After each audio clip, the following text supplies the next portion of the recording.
Bienvenue à Rio, la ville élue meilleure destination gay de la planète l'année dernière par le site américain Trip Out Gay Travel.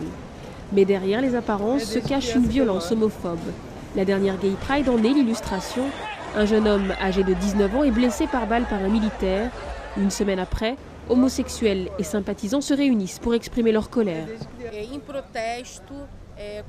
Nous sommes là pour protester contre l'homophobie, contre l'intolérance, contre les gens qui ne comprennent pas qu'il y a une manière différente d'aimer. Le Brésil compte la plus grosse communauté gay d'Amérique latine, estimée à 19 millions. Mais le pays détient aussi le triste record mondial d'assassinats homophobes, 198 meurtres l'an dernier. Les homosexuels brésiliens font les frais d'une culture encore très conservatrice. C'est une culture patriarcale, machiste, avec une culture catholique très forte. Et pendant longtemps, l'homosexualité a été vue comme un péché au Brésil. Jusqu'à présent, les projets de loi visant à protéger les homosexuels se sont heurtés à la résistance des groupes catholiques et évangéliques.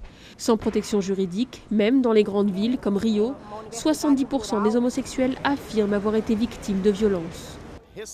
Ici, récemment, à Rio, j'ai été expulsé d'un autobus. Ils m'ont reconnu après la campagne télévisée que j'avais faite pour la prévention contre le sida. Les gens m'ont traité de PD, ils m'ont sorti du bus.